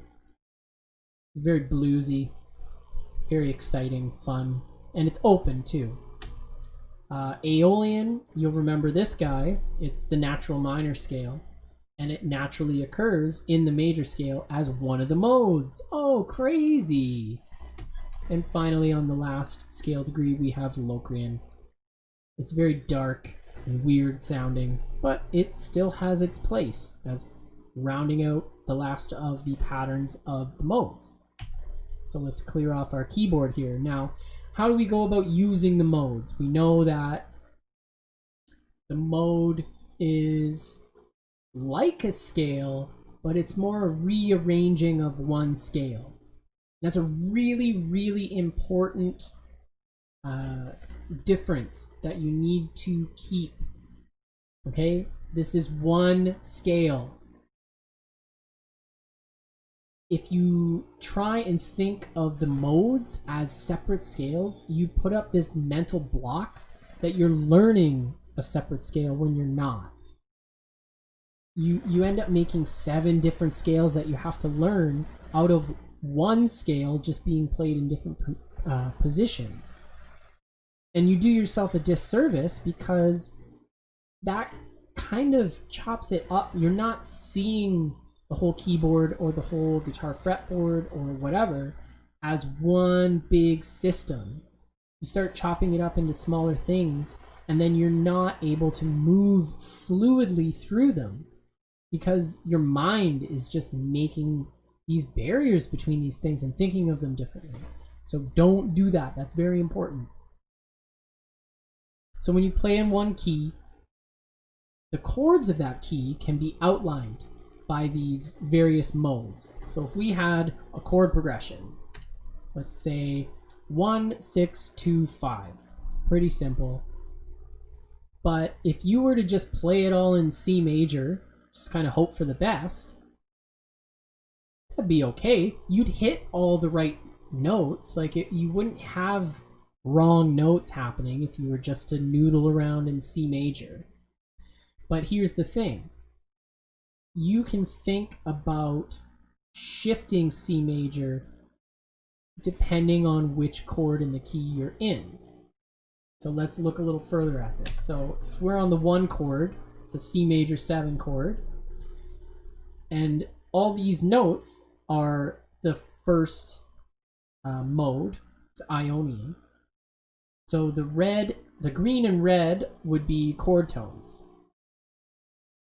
Like green, you're safe. Red, you're hitting some juicy notes. And then the blue would be like passing tones. So while you're on the 1 chord, that's C major 7, go to town, play your heart's content, and these are the different degrees of hotness that you want to be able to bring out of the chord while you're there. So next chord is 6. That would be A minor 7. And same thing, we've got A to A, still in the key of C, but if you're shifting and playing C in a position where you're starting with A, now you're treating it as a new chord, technically using a different scale, but not.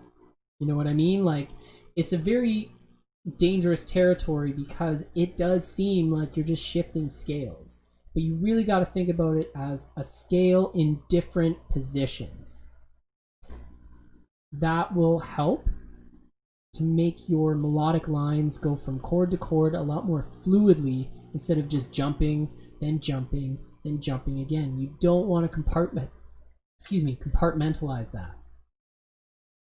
So on a 6 chord in the key of C, we've got A minor 7, and again, different degrees of hotness. You want to hit that C and G, that'll give the flavor. The A and the E, really just foundation of the chord, and then the blue notes B, D, and F are passing tones, getting between these various notes that outline the chord. Same thing on the 2 chord, D minor 7. You want to really milk that 3rd and 7th note, and then those passing notes give you a way to get from note to note. And finally, the 5 chord, doot. And again, a really important thing here is that that juicy note, that red B note there, happens to be a half step away from C. So we talk a lot about the building of tension and releasing on a chord, which happens a lot between a 5 chord, a dominant 7 chord, and a 1 chord. Because of that space, that red to blue, it wants to resolve to C. We set that key signature up. That note is playing with our ears' expectations and really creating that tension. So that's why it's a nice little chord progression, 1, 6, 2, 5. It's pretty simple. You jump around a little bit. You're in the same key, but the chords are far enough away from each other that it actually kind of might be a little more difficult to wrap your head around making a proper melody over these chords. So let's just look at these bad boys again. We got C major, A minor 7, D minor 7, and finally G7 or G dominant 7. So that's a little bit about what the modes are, how you get them, and what you can do with them. Now, it's not to say that you can't treat them like separate scales, but if you are learning about the modes, do not go crazy trying to treat them like 7 separate scales. This will be so much more work. I want you to really internalize the idea that it is 1 scale, 7 different patterns. If you know all the notes, if you know how things will jump around, that is when you can start exploring the idea of using them similarly to scales. But it won't set you back in a psychological understanding of how the music works. So please be careful. And that is the modes of the major scale. Oh, nice. Back to it. It's record time. This is definitely one of the most influential records for me in a ton of different ways. This week's record is Chicago Transit Authority.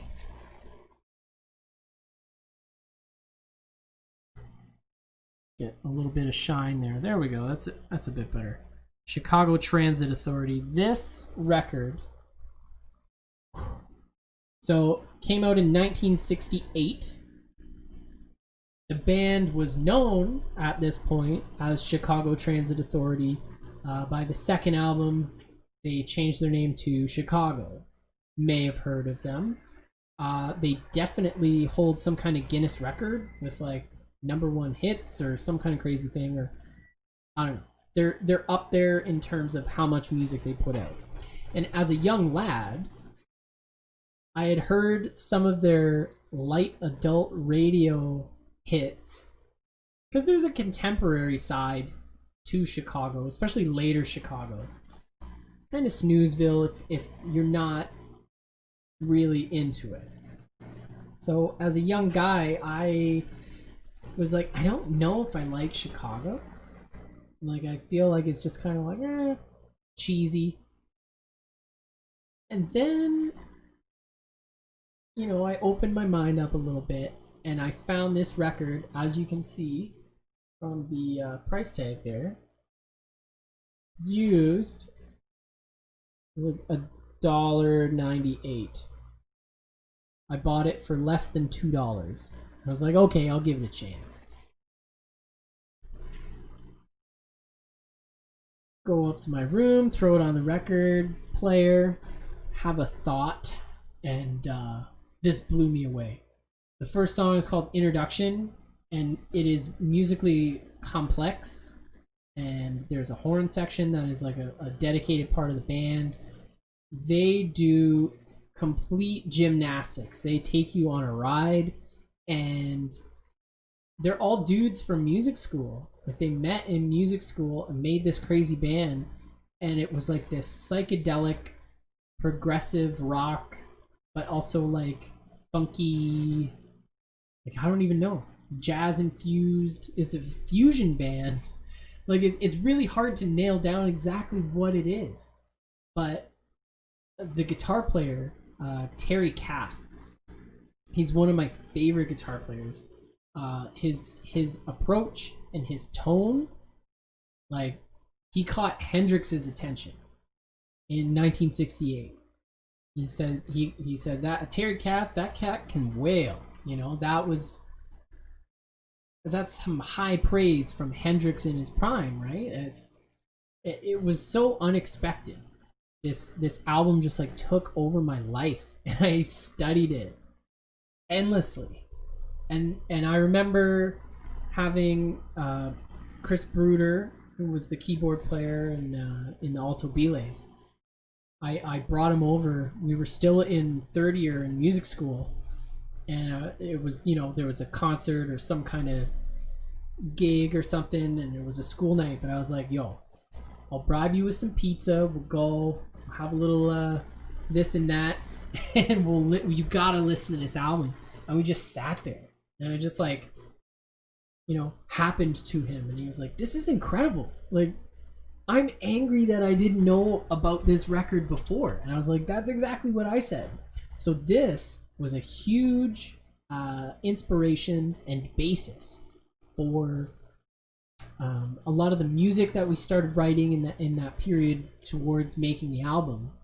And we really wanted to model a lot of this in making the album. Now, that doesn't mean like, okay, we're gonna write a song exactly like this, and it's gonna have this, and it's gonna be this. And we just really wanted to try and get that sound and that vibe, because this was a larger piece band.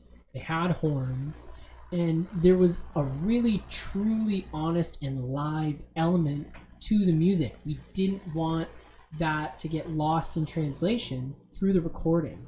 So this became like a guidepost for us. This was just like a musical compass in a lot of ways. And it's a very timely album. Like, it very much speaks to that time. 1968 was a very crazy time in music and in America, and it's so important.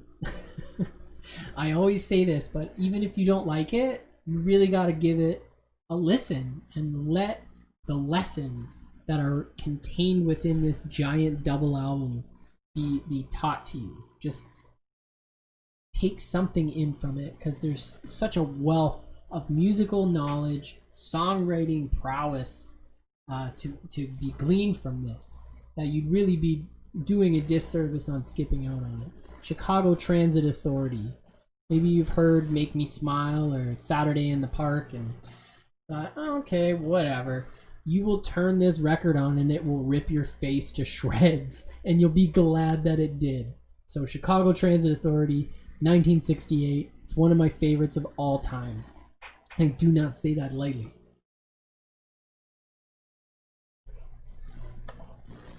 So now let's look at some pictures. That's not the right one. That's not the right one either. Why does this always happen? Alright, so first, here's a nice little picture of my mixer. Some of you might be looking at it uninitiated and think, whoa, that's crazy. That looks complicated. I will never touch anything like that. And some of you who have been behind the boards of some music venues would be like, oh yeah, that's a cute little device you got there, Dan. It's really good for personal use. I got it, I actually got it when it was on sale, and it was like zero money down financing at Long McQuaid. And if you paid it off quicker, you'd get a bunch of money off or something. So I took huge advantage of that. It was only like $300 or something. And so I can record multiple instruments, and it's nice and compact, fits right on my desk. So it's good for a small home office studio. And the biggest thing is that I now have a device to bolster my sound of my demos, my sound of my live streaming, anything like that. You just take a little bit of time to do gain staging and really hone in your sound before you record it, and it goes such a long way in the process. If you take the time to really consider the sound that is being recorded, you have a lot less further to go when turning those demos into something real. Most of the time, I go right from my demo recordings into a mix and just gussy them up a little bit, because the sound recorded was so clean that, you know, there's nothing I need to re-record. And that's what you want to try and aim for, really. Don't hassle yourself with having to re-record a bunch of stuff just because it's a sloppy recording of a song idea. Take the time, familiarize yourself. You can get like a 2-channel mixer that'll plug right into your computer, and look up what gain staging is if you're fiddling around with recording. This is a really important part of the recording process and the mixing process, and it will completely change the sound of your demo recordings, and people will be a lot more receptive of listening to what you have to say. If you're just doing a simple live stream or whatever and the quality is crap, people will turn it off. They don't want to hear a radio that sounds like it's being stepped on, it's out of tune, and it's inside a garbage can. So next up is this one, which I love.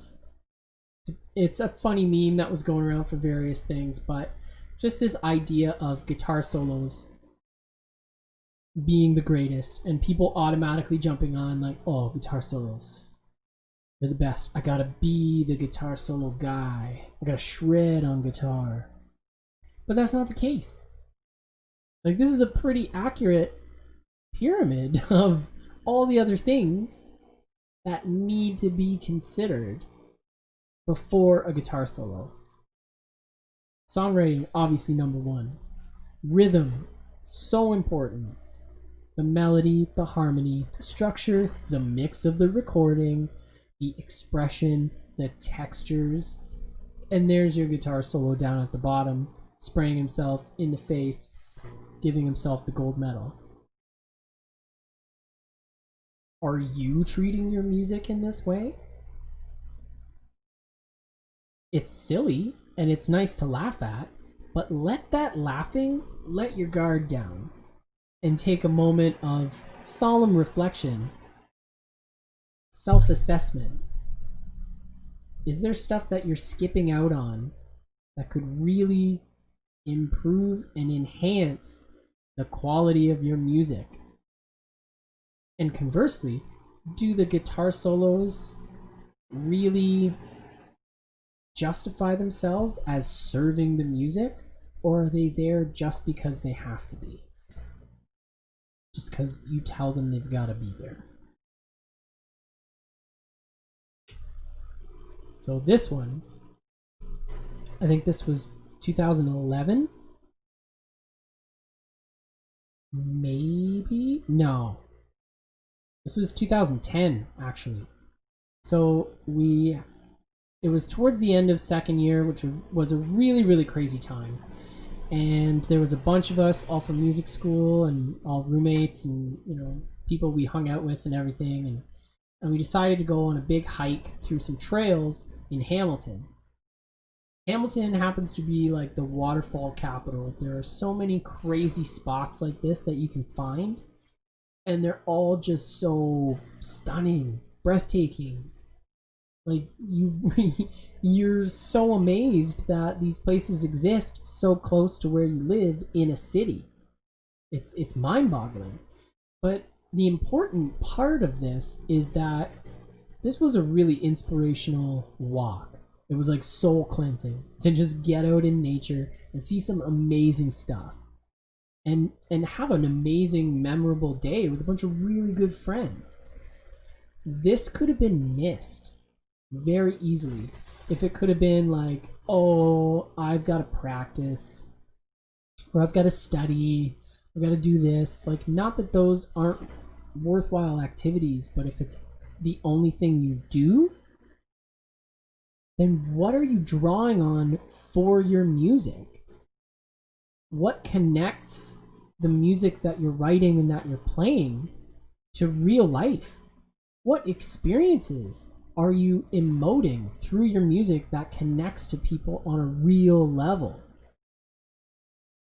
If you're not going on these trips, these research trips into real life, then you're missing stuff. You're missing inspiration. And the biggest thing is that someone would have called me or showed up at the house and been like, hey, we're going on a hike. Are you in? Imagine I had said no. And why would I say no? Because I don't know what I'm gonna learn until I've come back. So you always need to make some time, make some room for saying yes. Go places, experience things. You don't know what you're gonna learn until you come back.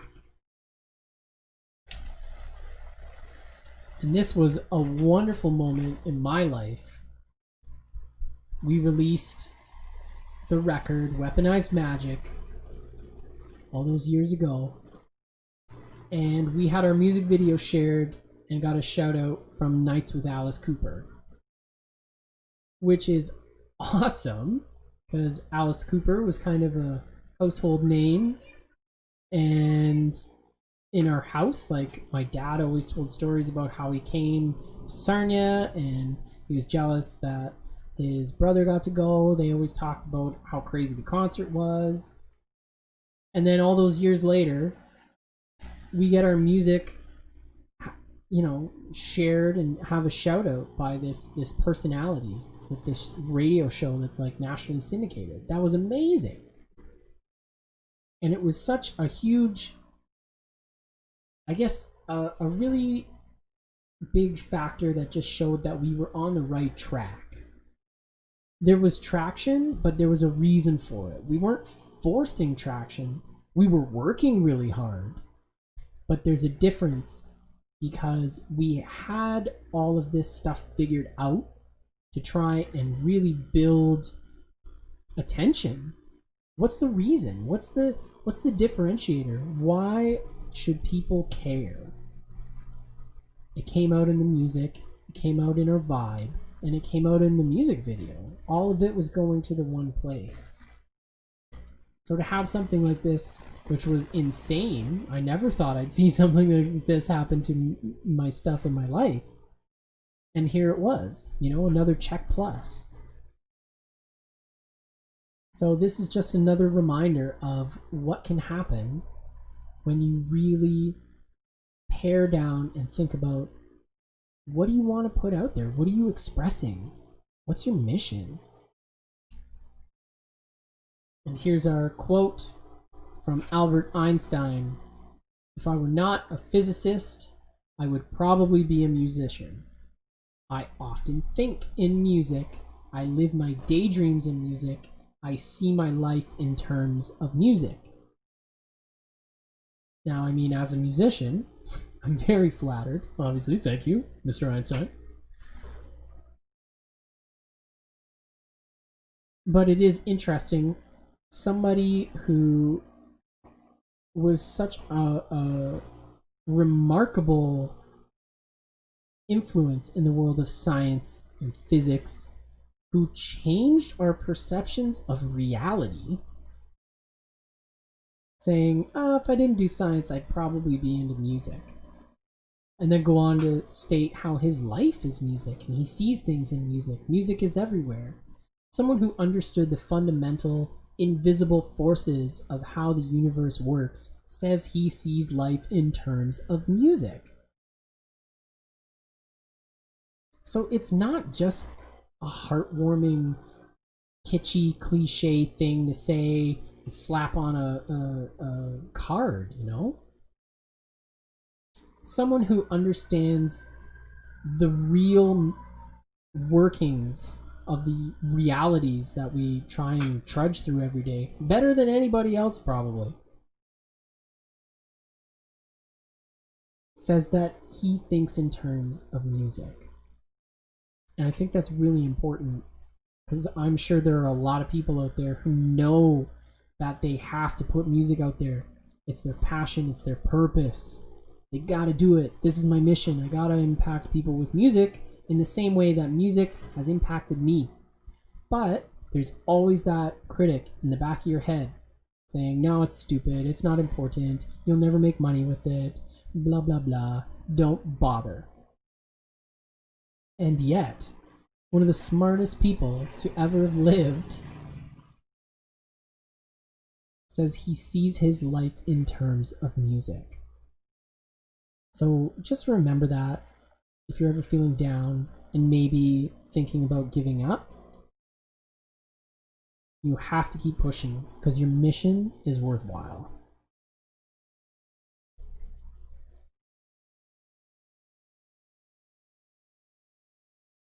So that takes us to the end of the episode today. I want to thank Bence for stopping in briefly and being a cute cat and distracting everybody who probably doesn't want to look at my ugly mug anyway.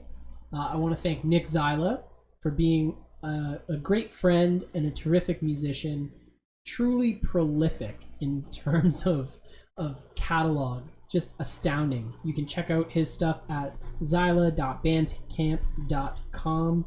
I'll put the links up when I post the videos.